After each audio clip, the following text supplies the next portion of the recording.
Bienvenidas. Meditaciones al Corazón nace en este tiempo de pandemia, donde un grupo de mujeres de diferentes países nos reunimos vía Zoom cada martes y hemos sido tan bendecidas a través de la palabra de Dios que queremos compartirlo contigo. Y es nuestro deseo que el Señor pueda consolar, fortalecer, animar y que sostenga el corazón de muchas mujeres a través del estudio de la palabra de Dios por medio de diferentes expositoras. Queremos dar gloria a Dios por la oportunidad que nos permite de poder llevar su palabra a otras mujeres a través del mundo. Disfruta de estos videos. Dios te bendiga. Muy buenas tardes a todas. Buenas noches en Argentina y en Chile, otros países. Pues muchas gracias, Raquel. De verdad que tu vida siempre también es de ánimo para mí y de desafío, ¿no? Me desafía a crecer y realmente sí, les platico y les digo, soy una persona tímida, me cuesta hablar en público, pero he orado a Dios para que en este momento pues sean guiadas mis palabras para que Dios hable a nuestros corazones, ¿no? Y como buena docente, como buena maestra, soy muy visual, soy una persona muy visual. Y siento que cuando expongo algo y no proyecto cosas visuales, siento que no queda bien enseñado, ¿no? Porque es mi canal de aprendizaje. Entonces tengo una presentación el día de hoy para compartirles. Se las voy a poner. Muy bien, ahí la pueden ver. ¿Sí? Muy bien. Muy bien. Entonces, pues leyendo días pasados la palabra de Dios, estaba leyendo Nehemías y Dios tocó mucho mi vida con este libro porque es como Dios reavivando mi corazón, ¿no? Y recordando el año pasado, cuando estaba en un momento con mucha monotonía, ya trabajando, viniendo a la casa y toda esta situación, y yo oraba a Dios y le decía, Dios reaviva mi corazón, Dios reaviva mi corazón. Y fue entonces que Carolina Correa me escribió, me dijo que venía a México, que iba a haber una conferencia de Avivar Nuestros Corazones, y dije, me anoto, voy. Pero realmente fue un momento parteaguas, ese momento para mí, porque si bien soy cristiana desde hace muchos años, perdón que esté llorando, me conmueve mucho esta historia. Mi corazón estaba frío delante de Dios. Y el ir a esa conferencia, escuchar la palabra de Dios, y luego mis amigas quedaron varadas, y ver su devoción con Dios, la vida de Raquel, la vida de Carolina, fue un momento que a mí me despertó, ¿no? Me reavivó ver su testimonio en mi vida con la palabra de Dios, esa constante comunión con Dios. Y luego Raquel comenzó este ministerio hermoso de meditaciones al corazón. Y cada martes y cada jueves al inicio fue como Dios hablando a mi vida, ¿no? Entonces, leyendo la historia de Nehemías y viendo cómo comenzó esta historia, les quiero platicar como una breve introducción del libro de Nehemías. Y sabemos que todo comenzó en la vida de Abraham.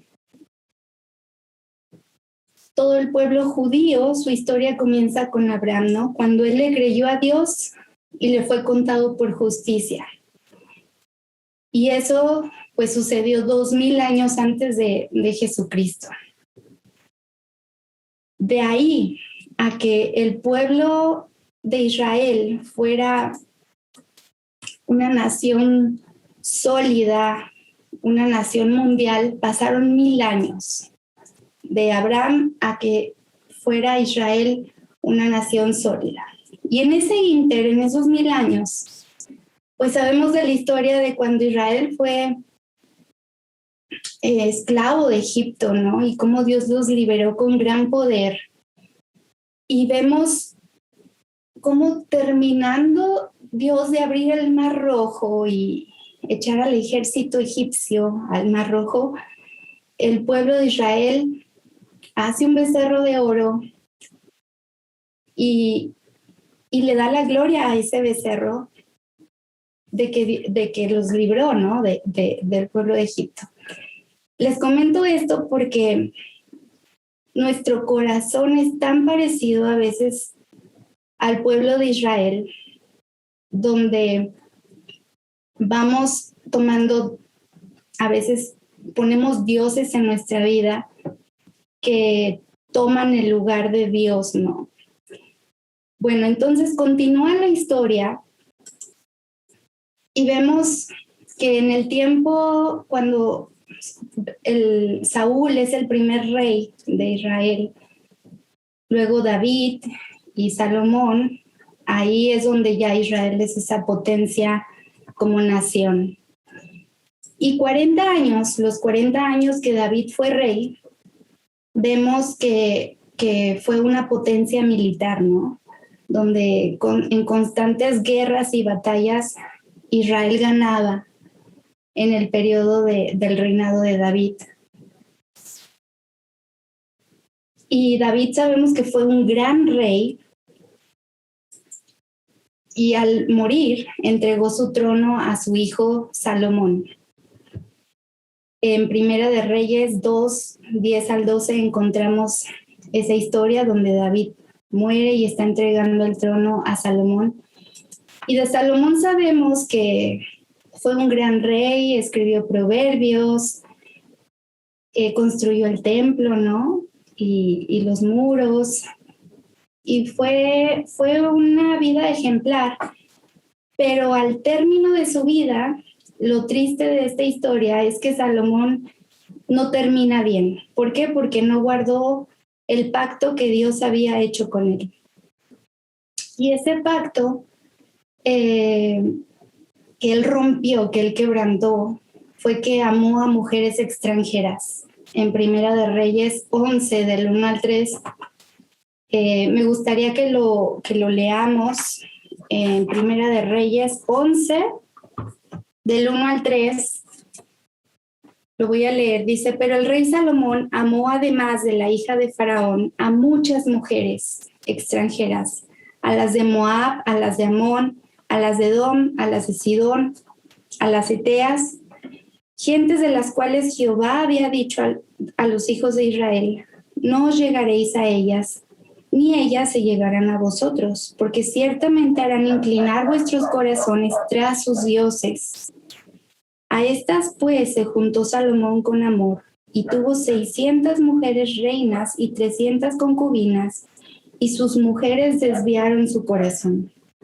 Y el versículo 11, Jehová le dijo a Salomón que iba a romper el reino. Y dijo Jehová a Salomón, por cuanto ha habido esto en ti, y no has guardado mi pacto y mis estatutos que yo te mandé, romperé de ti el reino y lo entregaré a tu siervo. Sin embargo, no lo haré en tus días, por amor a David tu padre, lo romperé de la mano de tu hijo. Y es así como posteriormente a eso vemos la división de la nación. Y entonces, cuando Salomón muere, 10 tribus emigran hacia el norte y establecen su capital en Samaria, y las otras 2 se marchan hacia el sur y se establecen en Jerusalén y en las zonas que les rodeaban.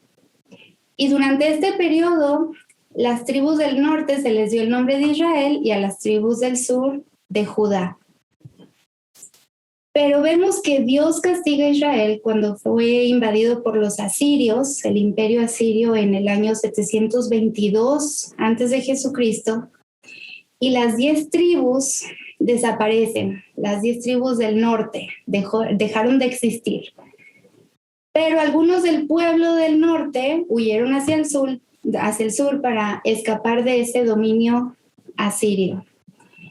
Y la razón por la que pasó esto la encontramos en Segunda de Reyes, capítulo 17, especialmente en el versículo 7 y 8, dice: porque los hijos de Israel pecaron contra Jehová su Dios, que los sacó de tierra de Egipto, debajo de mano de Faraón, rey de Egipto, y temieron a dioses ajenos, y anduvieron en los estatutos de las naciones que Jehová había lanzado de delante de los hijos de Israel, y en los estatutos que hicieron los reyes de Israel. Continuamos con la historia y vemos que, bueno, el reino del norte desaparece, pero Judá continúa otros 300 años. Y aquí, cuando leemos los libros de Reyes, vemos que hubo reyes que hicieron lo bueno, hubo reyes que hicieron lo malo, pero permanecen otros 300 años como nación judía. Sin embargo, en el año 586 antes de Jesucristo, Nabucodonosor, rey de Babilonia, invade Jerusalén y a todo Judá y lleva cautivos al pueblo. Y esa historia la encontramos en Segunda de Crónicas, capítulo 36, del versículo 11 al 16, pero me gustaría que leamos de ahí el versículo 12, que dice, hablando del reinado de Sedequías, dice: e hizo lo malo ante los ojos de Jehová su Dios, y no se humilló delante del profeta Jeremías, que le hablaba de parte de Jehová. Versículo 14 dice: también todos los principales sacerdotes y el pueblo aumentaron las iniquidades, siguiendo todas las abominaciones de las naciones, contaminando la casa de Jehová, la cual había santificado en Jerusalén. Y el versículo 16 dice: mas ellos hacían escarnio de los mensajeros de Dios, no los escuchaban, y menospreciaban sus palabras, burlándose de sus profetas, hasta que subió la ira de Jehová contra su pueblo, y no hubo ya remedio. Qué triste, ¿verdad?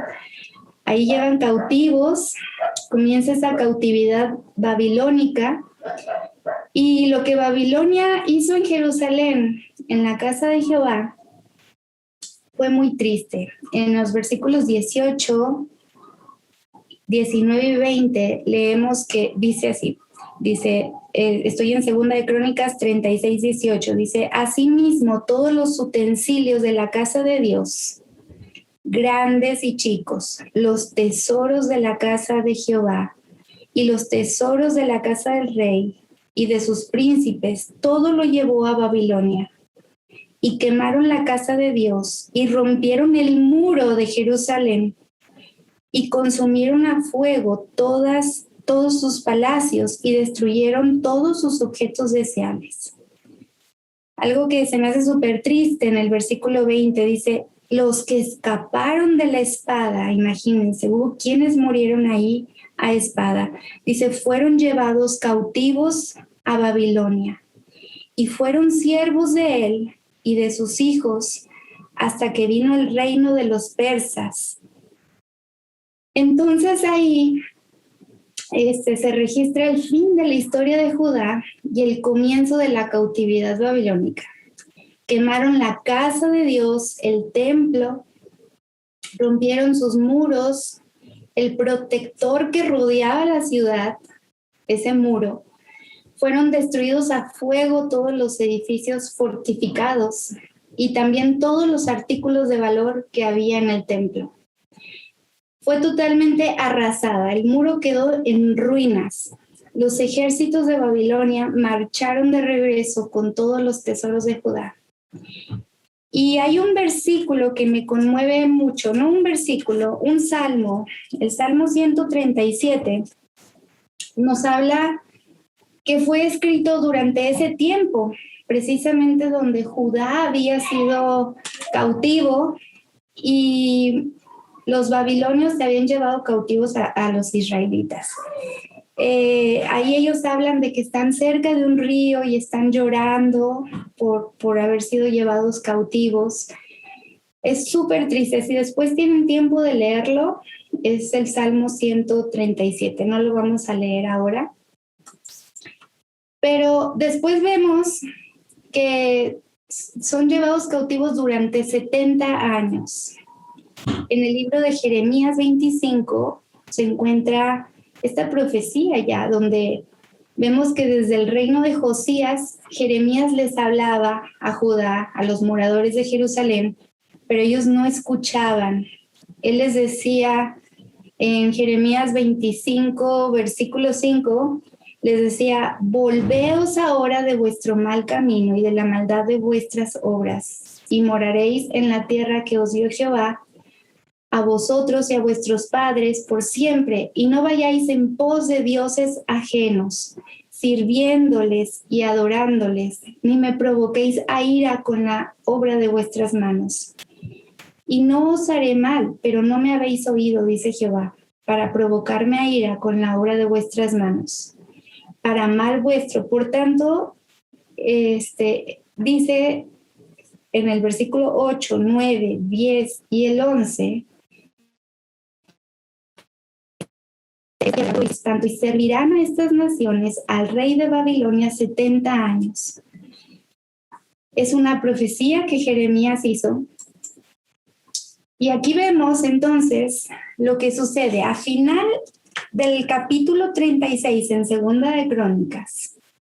Si leemos el versículo 21, dice: para que se cumpliese la palabra, bueno, la última frase del versículo 20 dice: hasta que vino el reino de los persas, para que se cumpliese la palabra de Jehová por boca de Jeremías, hasta que la tierra hubo gozado de reposo, porque todo el tiempo de su asolamiento reposó hasta que los 70 años fueron cumplidos. Lo que sucede después fue que el rey llamado Ciro de Persia, y había otro rey llamado Darío que gobernaba la vecina Media. Ahí espero que lo puedan ubicar bien en el mapa, pero dice: las dos naciones eran aliadas, pero como la fuerza persa era mayor de las dos, a los dos países se les daba a menudo siempre el nombre del reino persa. Los medos y los persas invadieron a Babilonia y la tomaron. Babilonia había tomado a los judíos y la tomaron y forzaron al imperio babilónico a rendirse. Entonces, en Segunda de Crónicas, Ciro dice, ahí en el capítulo 36, versículo 22 y 23, Ciro dice que Jehová le mandó que edificase casa en Jerusalén. Aquí me impacta cómo Dios mueve el corazón de los reyes para que cambien de un plan a otro. Y esto fue lo que hizo con Ciro. Así es que de este modo regresan los judíos a Jerusalén y lo hacen bajo 3 direcciones. Primero, Zorobabel sale enviado por el rey Ciro, y él es la persona que restaura el segundo templo de Jerusalén, porque el primero lo había restaurado Salomón. 80 años después sale de Babilonia otro grupo, donde su comandante en jefe fue Esdras, y él guió el camino para restaurar la adoración de Jerusalén. Y vemos aquí en la letra C a Nehemías, que condujo este grupo y fue enviado por el rey Artajerjes de regreso a la ciudad destruida. Y recordemos que la casa de Dios y los muros habían sido destruidos por Babilonia. Esdras ya se encontraba antes Y incluso vemos que antes del libro de Nehemías está el libro de Esdras y registra cómo fue construida la casa de Dios en la ciudad de Jerusalén. Pero este templo de Jerusalén quedó sin protección durante 90 años, hasta que Dios llevó a Nehemías para construir el muro. Y aquí es donde entramos, ¿no? En contexto, el contexto de Nehemías.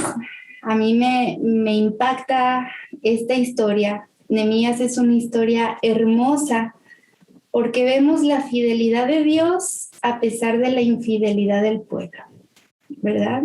Donde una vez tras otra podemos ver el pueblo de Dios dejando a Dios y yendo tras dioses ajenos, dejando su pacto que tenían con Dios. Y el libro de Nehemías lo podemos dividir en dos partes. La primera es el retorno de Nehemías y la reconstrucción de las murallas. Y la segunda parte es el retorno de los exiliados y la restauración de la comunidad. Entonces, hay algo que me impacta porque el libro de Nehemías, generalmente su tema principal es que reconstruyen los muros de Jerusalén.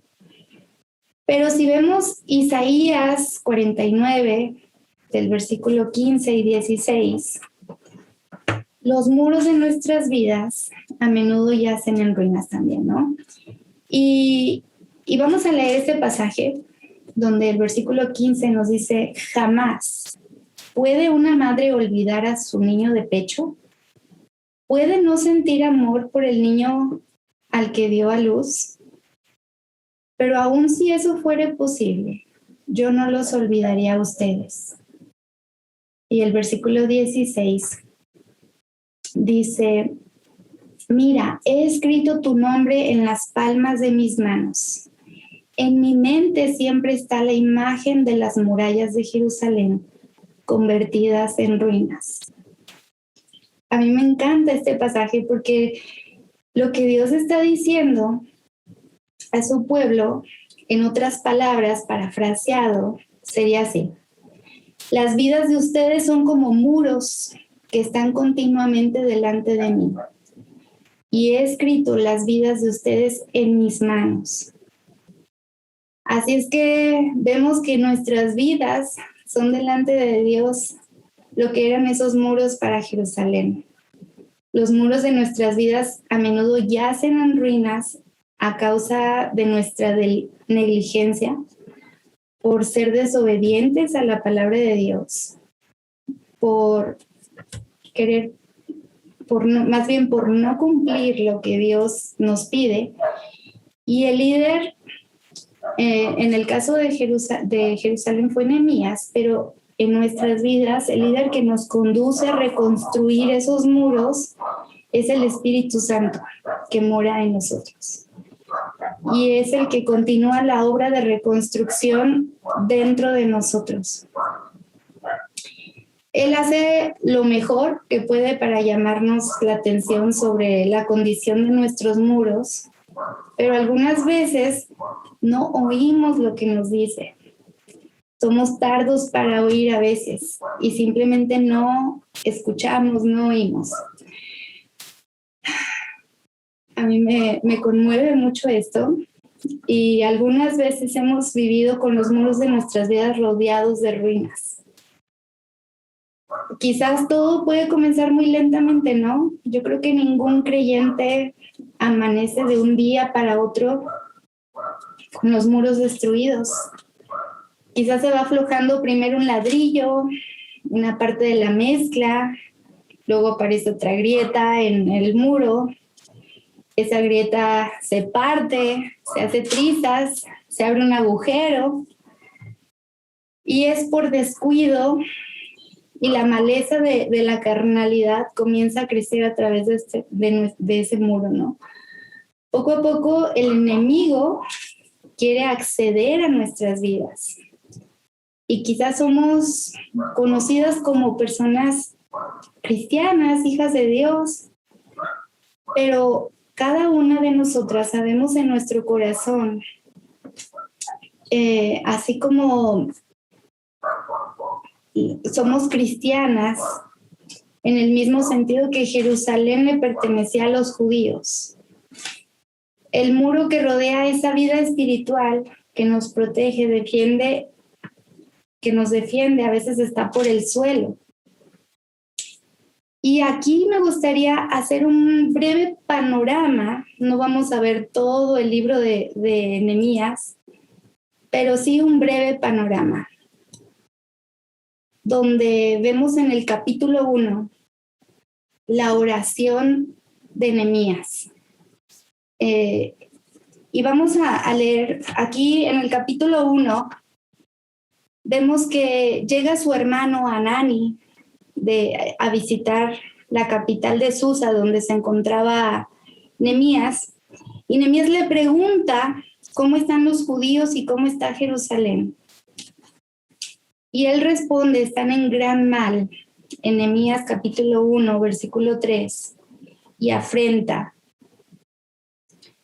Y dice, cuando escuché estas palabras, dice, me senté, lloré, hice duelo por algunos días, ayuné y lloré delante de Dios de los cielos. Pero Nehemías era un hombre de oración. Así es que él en el versículo 5 empieza a orar y dice, te ruego, oh Jehová, Dios de los cielos, fuerte, grande y temible, que guarda el pacto y la misericordia a los que le aman y guardan sus mandamientos. Esté ahora atento tu oído y abiertos tus ojos para oír la oración de tu siervo, que hago ahora delante de ti día y noche por los hijos de Israel, tus siervos, y confieso los pecados de los hijos de Israel. Y él se incluye, él dice que hemos cometido contra ti. Sí, yo, la casa de mi padre, hemos pecado. En extremo nos hemos corrompido contra ti y no hemos guardado los mandamientos, los estatutos y preceptos que diste a Moisés, tu siervo. Aquí, en estos primeros versículos, él confiesa pecado.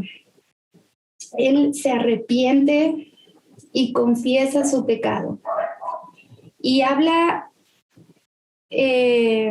después de la ley de Moisés, en el versículo 7 dice, acuérdate ahora de la palabra que diste a Moisés, tu siervo, diciendo, si vosotros pecareis, yo os dispersaré por los pueblos, pero si os volviereis a mí y guardareis mis mandamientos y los pusiereis por obra, aunque vuestra dispersión fuere hasta el extremo de los cielos, de allí os recogeré y traeré al lugar que escogí para hacer habitar mi nombre.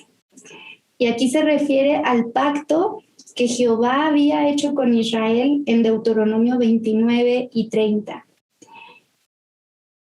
Pero viéndolo en nuestra vida actual, poniéndolo como en práctica en nuestras vidas, qué importante es confesar el pecado. Cuando sabemos que estamos mal delante de Dios, acudir y ponernos delante de Él y confesar y reconocer nuestro pecado. Sabemos que no hay justo ni aún uno. Todos somos pecadores. Y aún nosotras como creyentes sabemos que somos humanas y somos pecadores, pero debemos de tratar el pecado como es, ¿no? Así es que qué importante vivir una vida confesando nuestros pecados. Pero después también Nehemías ora y le pide que le conceda buen éxito. Que le conceda buen éxito porque él en el versículo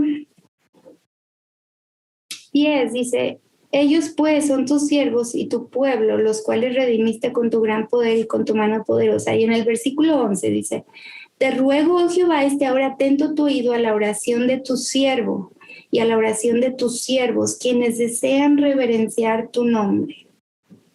Concede ahora buen éxito a tu siervo y dale gracia delante de aquel varón, porque yo servía de copero al rey. Entonces, sabemos que Dios nos perdona, ¿no? Cuando Dios ve un corazón humillado y contrito, que se humilla delante de Él. Sabemos que en Romanos 3:23, Él nos dice, por cuanto todos pecaron y están destituidos de la gloria de Dios, pero en 1 Juan 1:9 dice que si confesamos nuestros pecados, Él es fiel y justo para perdonar nuestros pecados y limpiarnos de toda maldad. Pero Él pone delante de Dios también esos planes de presentarle al rey Artajerjes ese peso que tenía en su corazón de ir y reconstruir los muros. Y qué lindo también es poner delante de Dios nuestra vida, encomendarla a Él, todos nuestros caminos, y ponerlo delante de Él, ¿no? Entonces, aquí en la última parte del capítulo 1, cuando dice que servía de copero al rey, quizás cuando escuchamos la palabra copero, quizás pensamos que no era una labor tan importante.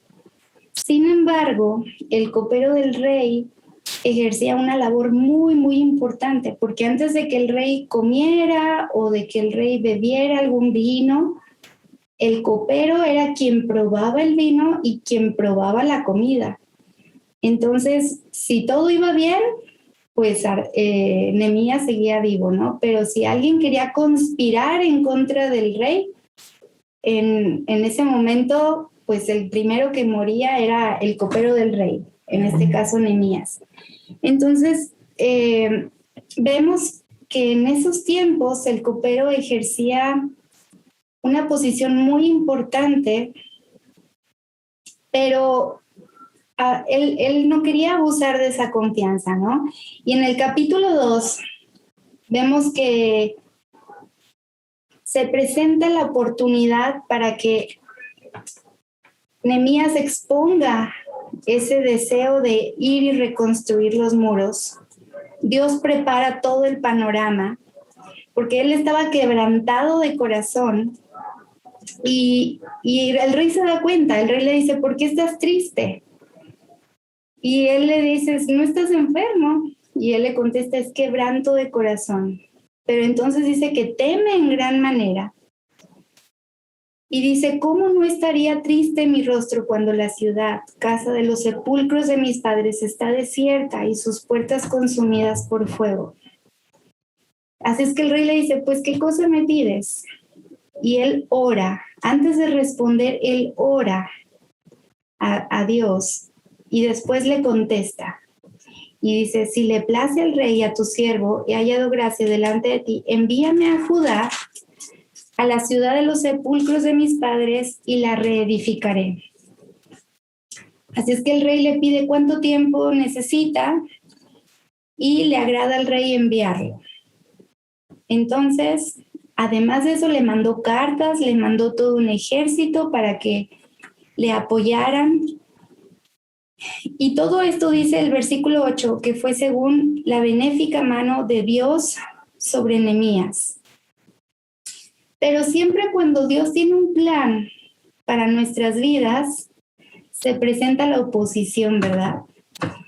Porque el versículo 10 del segundo capítulo de Nehemías dice, pero oyéndolos Sanballat, Horonita y Tobías, el siervo amonita, les disgustó en extremo que viniese alguno para procurar el bien de los hijos de Israel. Así es que Satanás, sabemos que él vino para hurtar, matar y destruir, ¿no? Él es el opositor en nuestras vidas. Él es el acusador y quien quiere estorbarnos a nosotros en los propósitos de Dios. Y bueno, aquí me impacta ver cómo Nehemías iba a ir a servir, a reconstruir, pero se presenta inmediatamente Sanballat y Tobías. Después vemos que Nehemías anima al pueblo para reedificar los muros. Él les platica cómo Dios le ayudó, cómo Dios le bendijo en todo ese asunto de regresar y reconstruir y donde Artajerjes le iba a proveer del material. Y el pueblo le contestó en el capítulo 2, versículo 18 al final, dice, y dijeron, levantémonos y edifiquemos. Así esforzaron sus manos para bien. Así es que ya no solamente era Nehemías, era todo el pueblo de Jerusalén que se levantaron y dijeron, vamos a edificar. Pero nuevamente estaba ahí el opositor, Sanbalat y Tobías. Dice que hicieron escarnio en el versículo 19.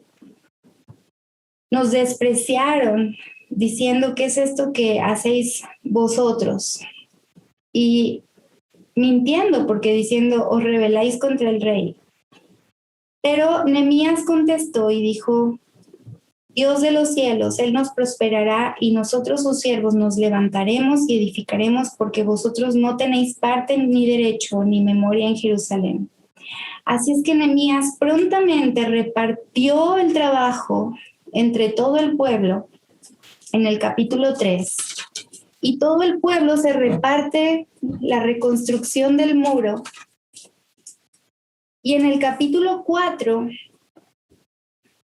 vemos que otra vez están ahí los enemigos, ¿no? Otra vez están ahí la oposición. Porque oyéndolos Sanbalat, que edificaban el muro, se enojó, dice, se enfureció en gran manera e hizo escarnio de los judíos. Y Tobías en el versículo 3 dijo, lo que ellos edifican del muro de piedra, si subiere una zorra lo derribarán. Así es que Nehemías, siempre que se presentaba escarnio, oposición, él ponía todo el asunto en oración. Y el versículo 4, Nehemías dice, oye, oh Dios nuestro, que somos objeto de su menosprecio, y vuelve el baldón de ellos sobre su cabeza, y entrégalos por despojo en la tierra de su cautiverio. No cubra su iniquidad, ni su pecado sea borrado delante de ti. Pero entonces, ¿ellos qué hacen?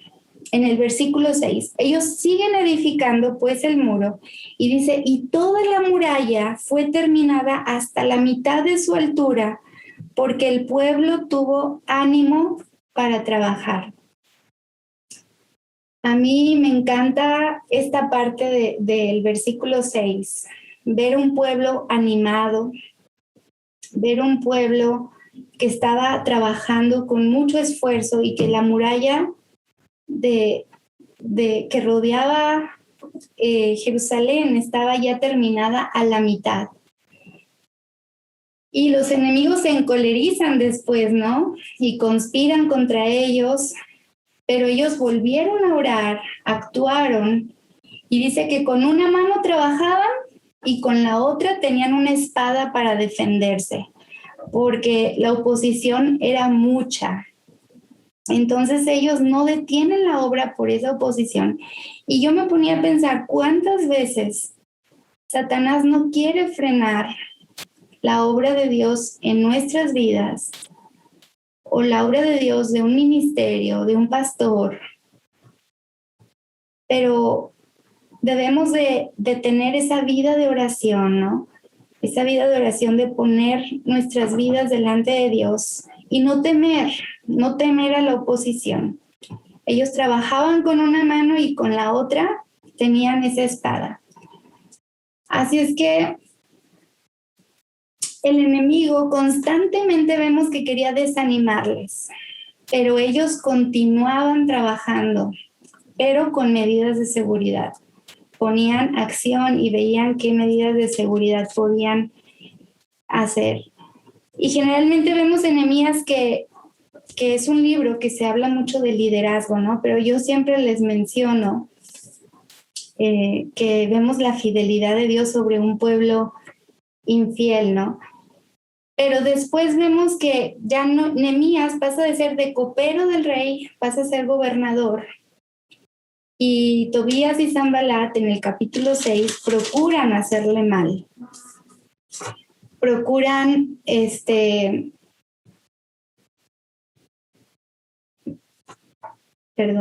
Tobías y Sanballat procuran hacerle mal a Nehemías y él no va con ellos, se enfoca en lo que debe hacer y la importancia de no distraernos con las distracciones que nos ofrece el mundo hoy en día, sino atender lo importante. Pero vemos en el versículo 15 que el muro es terminado en 52 días. En 52 días el enemigo no tuvo victoria, sino que el muro es terminado. Y una vez terminado, vemos a las personas, cómo Dios se encarga de las personas. En el capítulo 8, vemos la lectura de la ley de Moisés. Y el pueblo, recuerden que tenía muchos años que estaban apartados de Dios. Y qué importante es leer la palabra de Dios. Ellos, al leer la palabra de Dios, la ley de Moisés, dice que todo el pueblo respondió en el versículo 8 dice, y leían el libro de la ley de Dios claramente y ponían el sentido de modo que entendiesen la lectura. Y hacían entender al pueblo después en el versículo 9, Dios santo es Jehová nuestro Dios, no os entristezcáis ni lloréis, porque todo el pueblo lloraba oyendo las palabras de la ley. Y me encanta ver aquí cómo el pueblo estaba, al leer la palabra de Dios, estaba quebrantado de ver su pecado, de ver cómo habían pecado en contra de Dios. Pero luego les dijo Esdras, día santo es a nuestro Señor, no os entristezcáis, porque el gozo de Jehová es vuestra fuerza. Y qué hermoso es ver que ese gozo es por el perdón de pecados que Dios nos da a nosotros, sus hijos. Vemos la importancia de la lectura de la palabra de Dios y si eres en este momento una mujer que está quizás, que sientes que te falta fe, recuerda que la fe es por el oír y el oír es por la palabra de Dios. Todos estaban atentos al escuchar la ley. En el versículo 3 dice que todos estaban atentos. En el versículo 9 dice que lloraban al escuchar y estaban tristes. Pero después les dijeron, no os entristezcáis, el gozo de Jehová es vuestra fuerza. Y después, posteriormente a esto, de que ellos se quebrantaron y que Esdras en el capítulo 9 confiesa sus pecados, los confiesa y después bendicen y alaban a Dios. Todo el capítulo 9 ellos confiesan, alaban a Dios. Vemos que el pueblo guarda la ley. En el capítulo 10, en el capítulo 11, está como el registro de quienes habitaron Jerusalén. El capítulo 12 habla de quiénes fueron los sacerdotes y los levitas y dedican el muro aquí a Dios.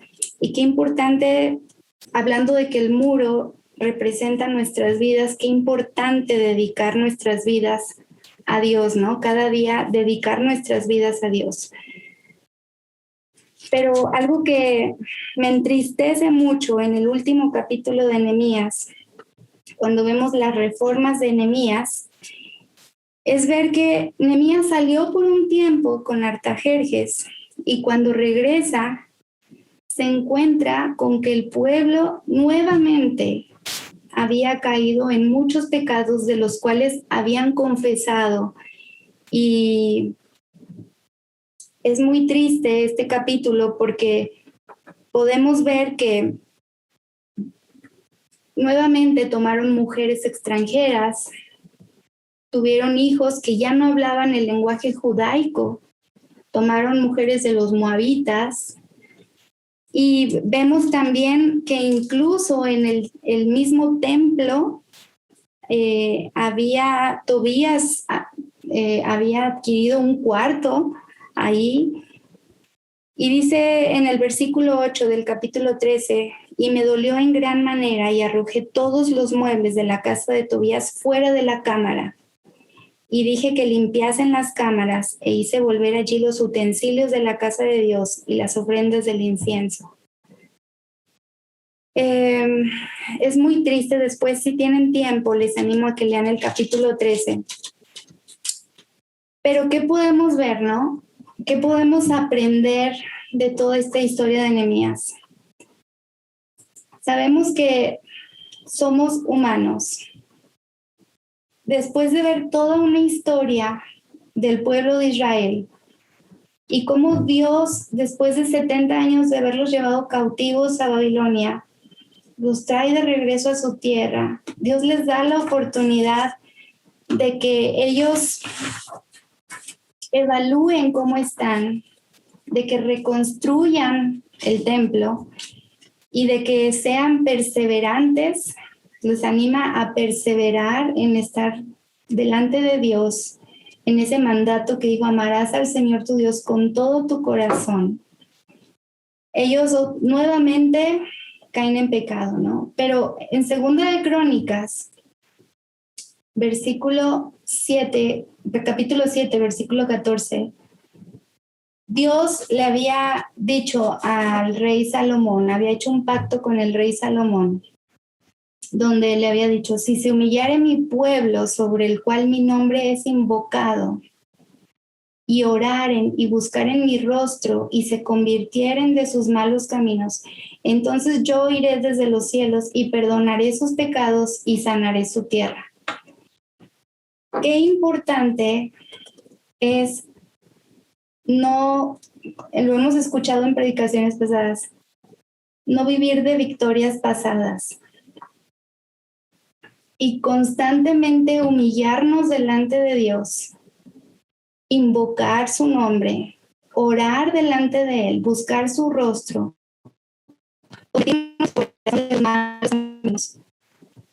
Y sabemos que Dios nos perdona. Dios nos perdona y Él dice que sana su tierra. Y hay otro versículo hermoso en Jeremías 29, 10 y del 10 al 14 dice: porque así dijo Jehová, cuando en Babilonia se cumplan los 70 años, yo os visitaré y os despertaré sobre vosotros mi buena palabra para haceros volver a este lugar. Porque yo sé los pensamientos que tengo acerca de vosotros, dice Jehová, pensamientos de paz y no de mal, para daros el fin que esperáis. Entonces me invocaréis y vendréis y oraréis a mí, y yo os oiré y me buscaréis y me hallaréis, porque me buscaréis de todo vuestro corazón. Y será hallado por vosotros, dice Jehová, y haré volver vuestra cautividad y os reuniré de todas las naciones y de todos los lugares a donde os arrojé, dice Jehová, y os haré volver al lugar donde os hice llevar. Qué hermosa promesa hace Dios al pueblo de Israel. Y sabemos que nosotros somos adoptados sus hijos también por medio de la fe en Jesucristo, que murió en la cruz por nuestros pecados. Y que si tú nunca has tomado esta decisión, te invito a que creas que todos somos pecadores, todos estamos separados de Dios por nuestro pecado, y que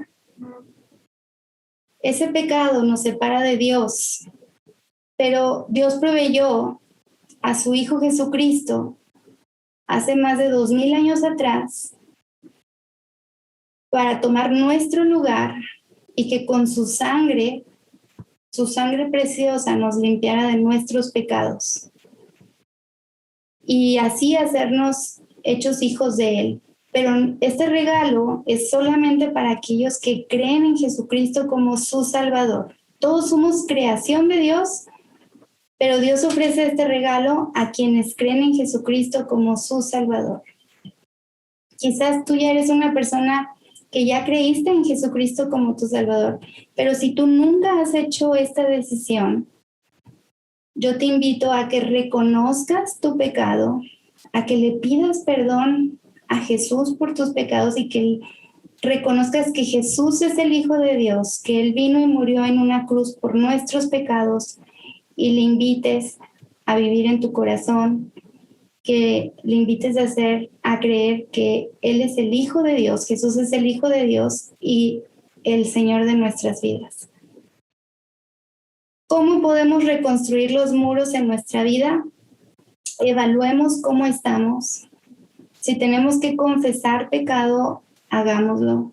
Busquemos a Dios en su palabra y Dios va a reavivar nuestro corazón al leer su palabra. Pasemos tiempo delante de Dios y estémonos perseverando, ¿no? Perseveremos. Porque qué triste ver al final en el capítulo 13 que Israel no perseveró. Israel volvió a caer en esos pecados y sabemos que somos pecadoras y vamos a seguir pecando. Pero qué importante estar cada día delante de Dios, buscándole a Él y buscando estar bien con Él, ¿no? Así es que, hermanas, yo les animo a esto, a que podamos reavivar nuestras vidas. Estamos en un tiempo de mucha necesidad. Jesús viene pronto. Mucha gente está muriendo. Necesitamos predicar el evangelio, cumplir ese plan que Dios tiene para nuestras vidas. Y que si el enemigo se opone, no frenemos la obra, que sigamos trabajando para Dios y que sigamos en esa constante comunión con Dios todos los días de nuestra vida.